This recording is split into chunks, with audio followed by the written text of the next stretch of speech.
Do ta nis njerë me një ngushëllim familjes të të ndjerit gjyqtar, për të vazhduar me atë që quhet politika shqiptare, e cila është bartëse dhe ekzekutore e këtij veprimi, për të cilën jo më kot kam ngritur zërin qysh në hapat e para të reformës në drejtësi, ku kam thënë që kjo reformë është e dështuar pa nisur akoma, sepse ishte një reformë e bërë pa bazë ligjore dhe një reformë e sjellur për të bërë një eksperiment në Shqipëri për sa i përket drejtësisë apo reformës në drejtësi, që reforma në drejtësi duhet kuptojmë një gjë, nuk është vetëm reforma e gjyqësorit apo e prokurorisë, por është një reformë shtetërore. Kur themi reformë në drejtësi, është një reformë shtetërore dhe kjo u vërtetua me atë çka unë ju thash që ju do bëni dhe ndryshimet kushtetuese dhe arritën që të bëjnë ndryshimet kushtetuese.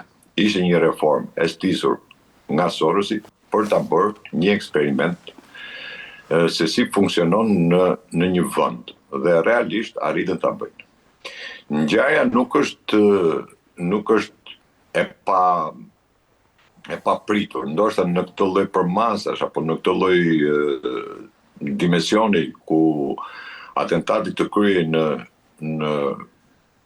dhomën ku jepesh vendimi, por që kishte një reagim popullor, ka shi drejtësisë ka pasur gjithmonë për 35 vjet ka pas reagime të ndryshme dhe shumë të egra. Mos harrojmë se vetëm për pronat, sipas statistikave, janë 1400 vrasje. Do të thoni ju që nuk janë vrarë gjyqtarë e prokuror, por janë vrarë njerëzit, do të thonë pikërisht vetëm për vendimet gjyqësore që janë marrë. Vendime të cilat kanë sjell konflikte në familje, kanë sjell konflikte në përfise, kanë sjell konflikte me komshit, me njerëzit, dhe kjo lloj drejtësie e cila bëhet në Shqipëri është një drejtësi e cila nuk, unë kam thënë gjithmonë, nuk përputhet fare, qoftë me mentalitetit, me dogat, me zakonet e shqiptarëve, por është një drejtësi dhunuese, sepse drejtësia fillon edhe me ligjet që nxjerr shteti, duke pas parasysh ligjin 7501, megjithëse u bë një ligj 7501 dhe u dha toka fshatarëve, por ajo që ishte më e keqja u bë sepse kjo tokë nuk u la në përdorim, por u kthye në pronësi. Duke u kthyer në pronësi, pastaj filluan konfliktet me pronarët, dhe ajo më e keqja pastaj filloi dhe ligji i legalizimeve, i privatizimeve, legalizimeve, që kush do privatizonte, bënte, dhe po t'i vëmë re, të gjitha këtu fillojnë konfliktet. Ajo që është kryesorja pastaj është që të gjitha e kemi vënë gishtin tek drejtësia, tek gjyqësori, sepse ka pas shumë vendime që janë marrë në favor të atyre zaptuesve. Nëse do shkosh në gjykate dhe do përballesh me gjykatën, gjëja e parë ishte ligji 7501 dhe ligji i dytë ishte ligji i legalizimeve, që pronarët përballeshin gjithmonë dhe përballen me këtë lloj ligji në gjykata. Por ajo tjetra akoma më e rënda është zvarritja që i bëhet gjykimeve dhe ku shkojnë me vite, 20 vjet, 30 vjet, ku njerëzit e fillon gjyqin pronari apo trashëgimtari i parë dhe e mbaron gjyqin trashëgimtari i tretë pastaj. I bie që Stërnipi të luftoj për pronat e gjyqit e katra gjyqit. Kështu që kjo lloj zvarritje do padyshim që do sillte këto lloj ngjarjesh. Thash, jo për masa kaq të mëdha, nuk i priste njeri, por në përmasa akoma ndoshta po reagimet kanë qenë shumë të ashpra të gjithë njerëzve. Dhe me të drejtë njerëzit kërkojnë drejtësinë, nuk kërkojnë që të shkojnë në gjykate dhe të marrin pa drejtësinë, apo sepse nëse ti një gjyqje vazhdon 20 vjet rresht, normal ajo vetëm dështoi konfliktin, nuk do ta zbusi konfliktin. Dhe këto janë ato gërvëret e drejtësisë ndërhyrja e politikës në mënyrë të dhunshme. Mos harrojmë se kemi deklarata të kryeministrit të Shqipërisë ku thotë bjerin në lulet ballit atyre që ju marrin pronën, ha?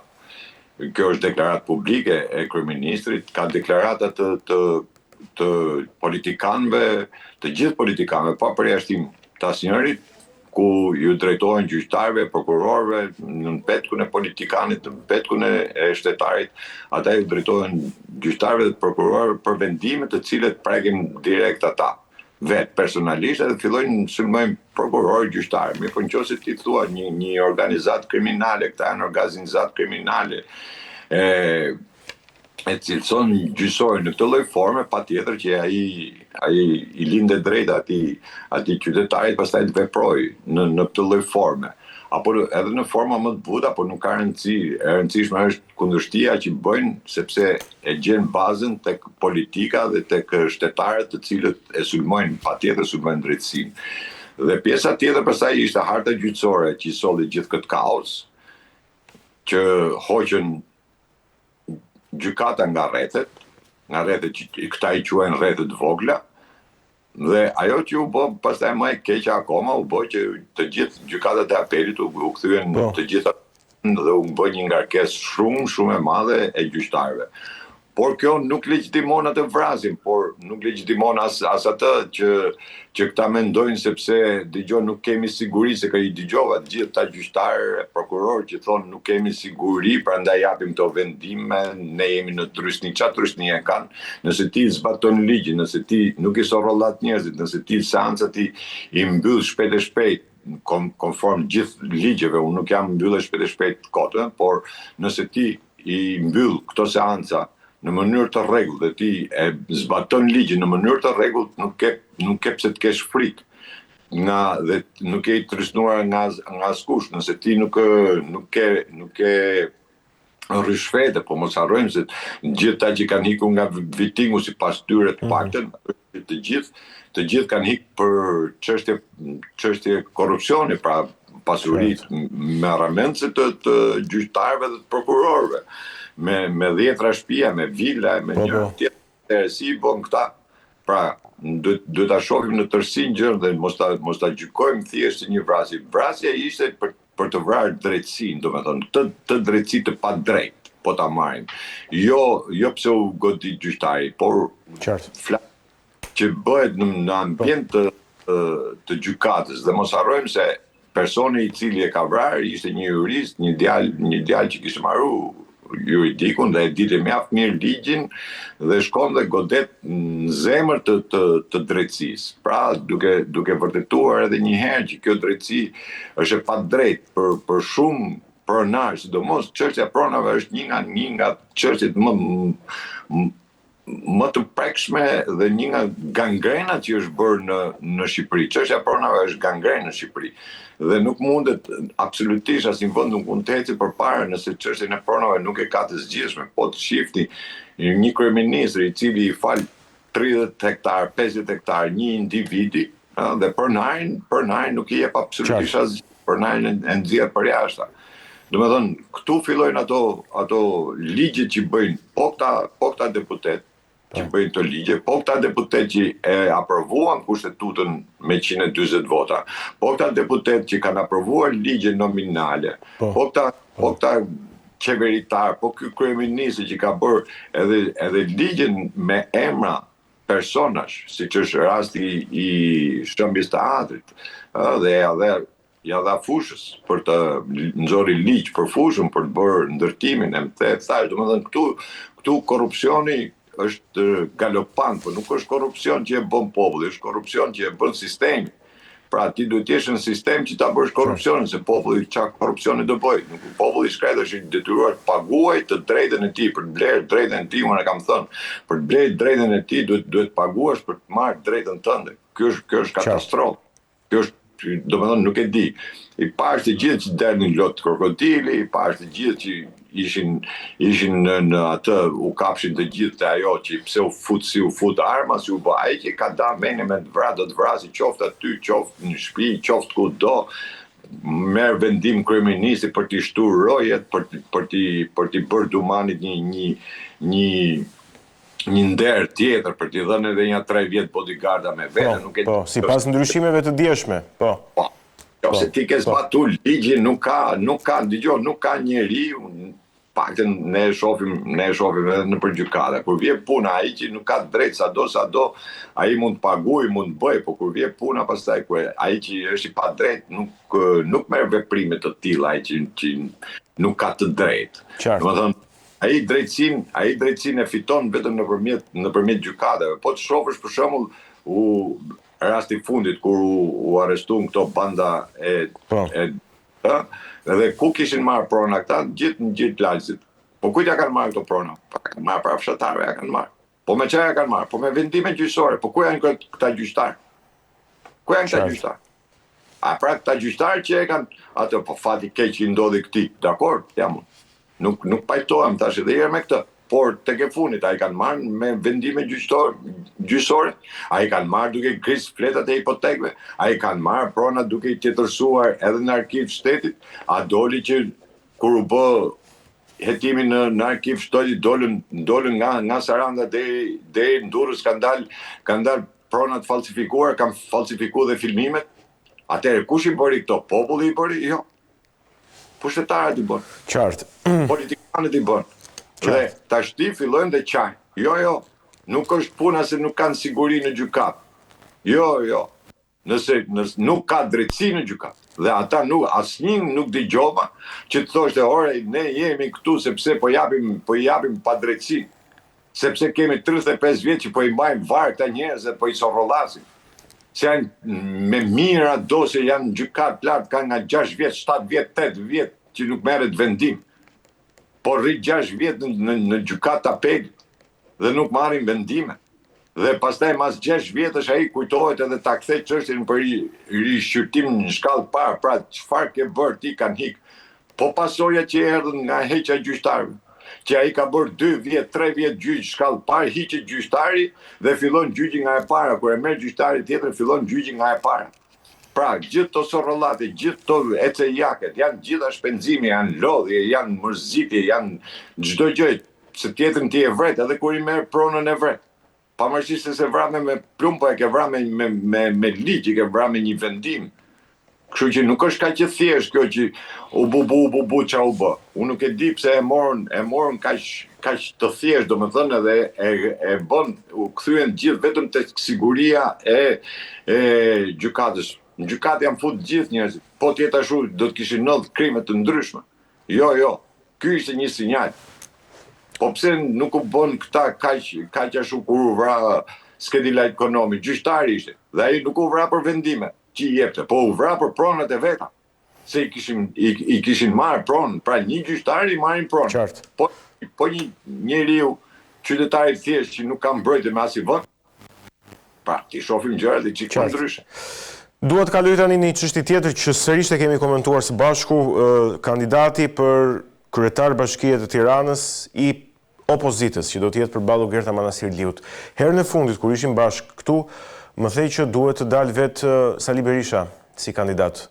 Por Sali Berisha nuk doli dhe në vend të tij doli Florian Binaj, një aktor. Si e komenton këtë zhvillim? Kur i kërkova Sali Berishës që të dali të kandidojë, nuk ishte lëvizje politike, nuk ishte një kërkesë, domethënë e thjesht apo thjesht për tu kap diku. Kjo ishte lëvizja politike që duhet bënte Berisha, duhet dilte vetë. Berisha nuk doli vetë. Dhe kur kam thënë që Berisha nëse nuk do të dali vetë, duhet nxjerrë dikë tjetër dhe të japi alternativën pse e zgjedh atë person, atëherë do ta justifikonte. Por mos harroni se ju kam thënë edhe diçka tjetër, që kandidat për Tiranën nuk del absolutisht asnjë njeri pa bekimin e Sorosit. Dhe besoj se këtu nuk kam gabuar. Nuk kam gabuar për një arsye shumë thjesht, sepse e para që nëse e zgjedh nga shoqëria civile, këta e kanë bërë institucion se e kanë futur në kushtetut, por shoqëria civile është Sorosi. Gjëja e parë. Gjëja e dytë është ajo pjesë që ka pas reagime të tepërta nga qoftë nga antarësia Partisë Demokratike, qoftë edhe nga populli i thjesht, i cili priste me çdo kusht që të dilte dikush një njeri i fortë, një njeri që do të përballesh me Ramën. Unë e kam thënë edhe e them, nuk është Ogerta kandidate në Tiranë. Aty është Rama vetë. Aty është Partia Socialiste e tërë. Pra nëse duam që të shëmbim Ramën dhe të japim goditjen e parë, domethënë do t'i merrim Tiranën. Mirë, po duke fut një aktor, këta mendojnë sepse e lanë veten. Pra, për mua Partia Demokratike u tërhoq nga kjo garë. U tërhoq, realisht u tërhoq. Unë e quaj tërheqje të Partisë Demokratike. Me hile, domethënë pak me stil, por është tërheqje totale e Partisë Demokratike nga gara. Sepse nuk mundet Tirana, që është kryeqytet, i cili posti i kryetarit të bashkisë quhet njeriu i cili merr atributet për të qenë kryetari i qeverisë nesër. Tashi, si do ta qeverisim qeverinë? Dhe kush është alternativa? Nuk mundet kurse si. Kryeqytetin ti t'ja lesh dikujt në dorë që nuk është njeri politik, që nuk ka aktivitet politik, që nuk ka krijuar një herë për Tiranën, që nuk ka sulmuar një herë Erion Velin apo Edi Ramën, por ka qenë bashkë me ta në për fushata, në për këtë, në për atë, tash si mundet ta besoj qytetari i thjesht. Si mundet se këta e marrin se duke qenë aktor, mendojnë se duke qenë aktor do ta votojnë njerëzit sepse është aktor, por njerëzit nuk votojnë aktorin, sepse në bashki nuk shkohet në bashki për humor. Nuk ka humor aty. Aty flitet për jetën e qytetarëve.